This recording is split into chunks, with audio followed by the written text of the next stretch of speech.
Thank you. Have you ever been in a room with a giant spotted elephant? You know, the kind that everybody can see, but pretends that they don't. Well, I've been in that room many times, and it can get a little bit awkward.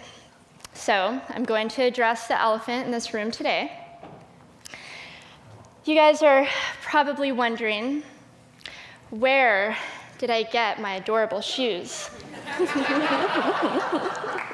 Well, I'm a VIP member at the world's largest online shoe store. I really am.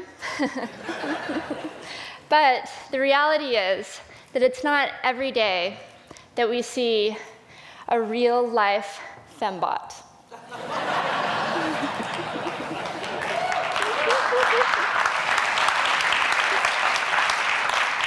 I mean, fembots are a rare breed. How many people do you know who can change their height on a daily basis? But really, when I was young and visualizing my future and all the amazing things I wanted to do and see, I never would have imagined that I would be up here on stage talking about my bionic body parts. I also never would have imagined that I would be able to handle and bounce back from all that was to come my way.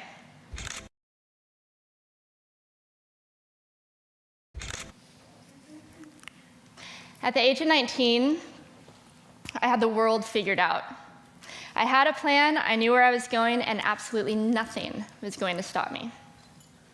My biggest concerns were gaining weight, and if I had shaved my legs that day. Although I remember having a conversation with my mom where she had told my sister and I about one of her friend's neighbors, who was 19 years old at the time, who had contracted some off-the-wall disease that caused him to lose both of his legs. We didn't know what it was called, we didn't know much about it.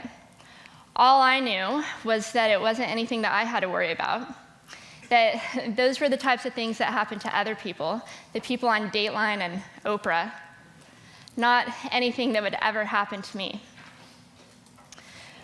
Well, that conversation affected me, because that night, as I was getting into the bathtub and as I was shaving my legs, I wondered, what if I suddenly lost my legs? What would my life be like?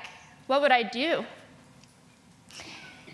And the next thought that crossed my mind was, well, then get me to a bridge or a cliff as quickly as possible, because I'm going over.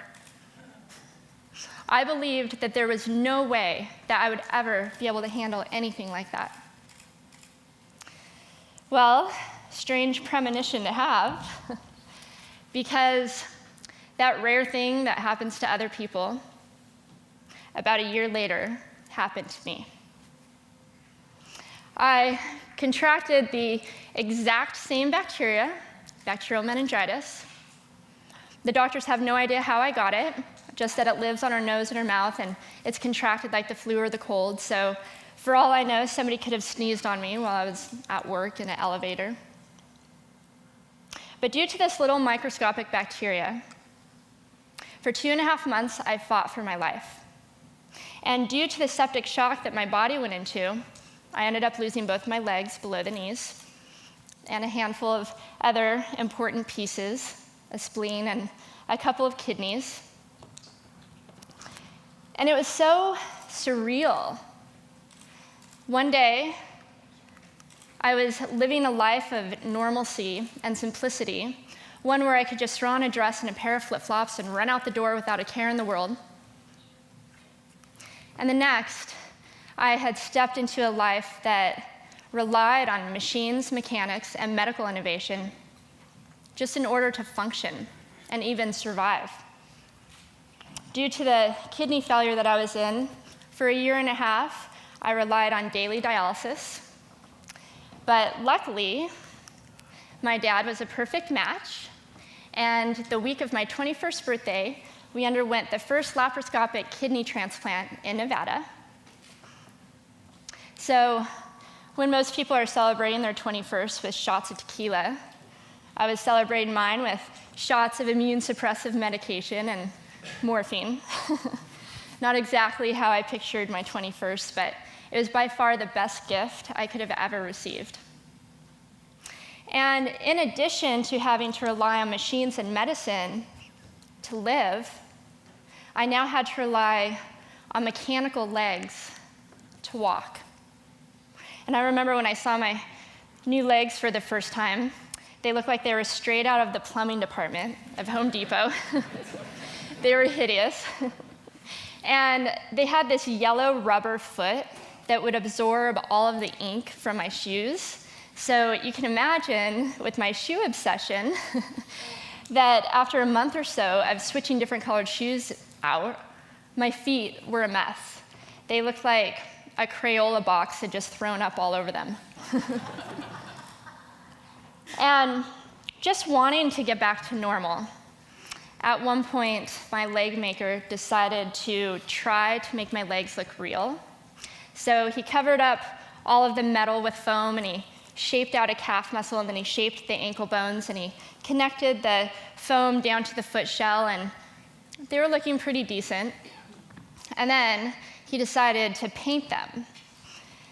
But when he was trying to match my skin tone, he ran out of brown paint. So instead, he used black, which made my legs this just horrible shade of taupe. And here, all I was trying to do was make my legs look real again. And all I ended up doing from the waist down was looking like a doll with a very confused ethnicity.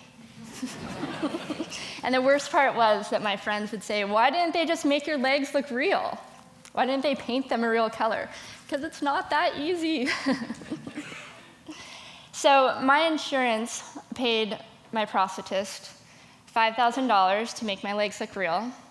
And within a week, I had ripped those covers clean off. I polished the titanium ankles, and I shined the carbon fiber calves. And I took out my old paints, and I painted little tattoos on my feet where the marks were. And I put on a dress, and I went out with my friends. And for the first time since this entire ordeal began, I started to feel like me again. I realized that I felt more free sharing who I was than pretending to be something that I wasn't. And I slowly began to embrace what could be. Instead of thinking of how I was limited by these legs, I started to think of the unlimited possibilities with these legs. And I learned that when I embraced the things that made me unique, that an entire universe of possibility and opportunity opened up to me. For example, at one point, I found myself hanging from the ceiling in a custom corset, custom wig, and custom 3-foot-long ice pick legs for Motley Crue bass player Nikki Sixx. It was for his new book and music video. And the crazy thing is that these legs do not mimic the human form whatsoever, but I felt beautiful in them. They were like the ultimate stiletto. I felt like I had legs for days. And from there, I became a model and an advocate for Element skateboards. This is actually an ad for a clothing line that we just started together called the Live, Learn, Grow collection. And that's me and my nitro running legs. And currently, as one of the highest ranked female adaptive snowboarders in the world, I'm training for the US snowboard team in hopes of making the upcoming Winter Paralympic Games. And I do realize that many of the jobs and the projects that I've been involved in have come because of my legs. But I am not my legs. I'm the same exact Amy, just circumstances that were outside of my control, forced me to find out early on what I was really made of. Just like many of the athletes that I've had a chance to work with, through the organization that my boyfriend Daniel and I started together, called Adaptive Action Sports. Originally, in 2005, we set out to give youth, young adults, and wounded vets, all with permanent physical disabilities, the resources that they needed to get involved in action sports. And we do that through action sport camp, clinics, and events. But what we ended up with was an organization and a community that does so much more than that. Over time, we started to notice something amazing happening. We started to see the lines significantly being blurred between disability and ability. We were seeing athletes like Aaron Fotheringham doing backflips off of 30-foot mega ramps in his wheelchair.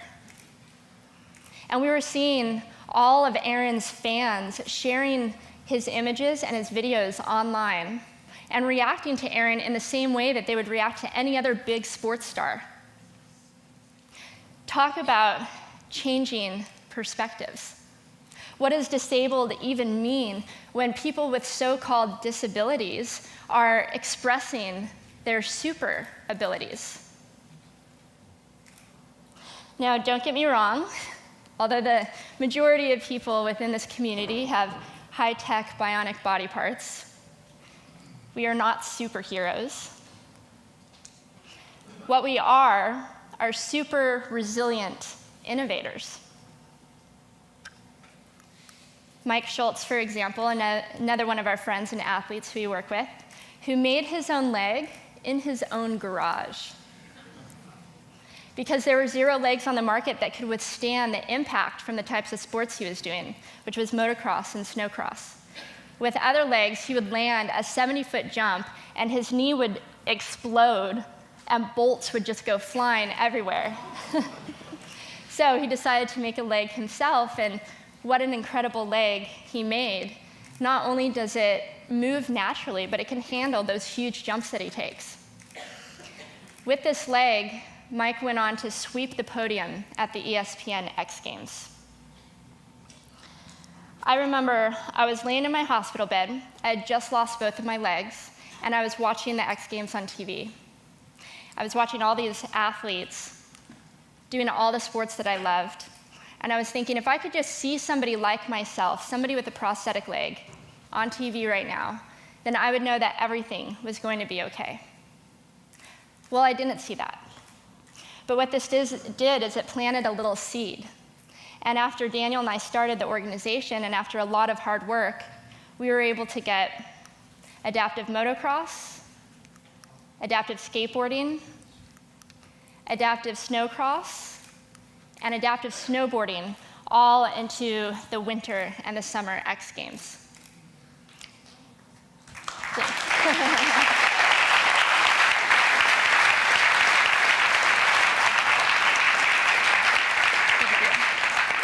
And just this past May, we got exciting news that our dreams of making snowboarding an official sport in the Paralympic Games finally paid off.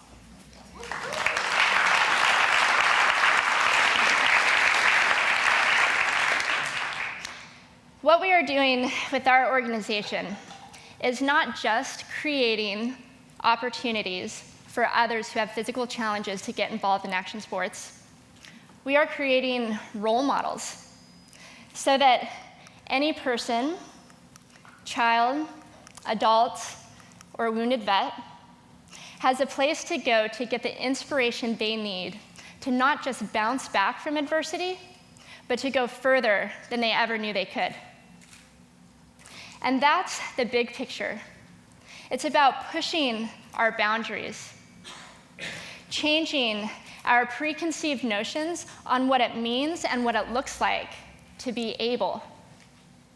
Because what it comes down to is we all have disabilities, each and every one of us. Some are more visible than others. But we also all have the ability to break through our challenges and to find our very own super abilities. having prosthetic legs, a lot of them, and being a part of this community has taught me 3 important things. The first is that it's not just the technology that moves us forward, although it helps. It's the human spirit behind the technology that moves us forward. The second is that when we embrace the things that make us unique, our true and remarkable capabilities are revealed. And finally, it's embracing adversity instead of running from it that is the key difference between merely surviving or totally and completely thriving. Because we were made to bounce back, each and every one of us, and I'm living proof. At 32, I feel stronger and more alive than ever. So the next time that adversity comes knocking at the door, remember to smile and to welcome this unwanted guest like the gift that it truly is. And what we will see is that when we greet adversity with acceptance, that the stronger and the more resilient we will grow. And that is when we get to meet the real superhero, the one that lives inside our soul. Thank you.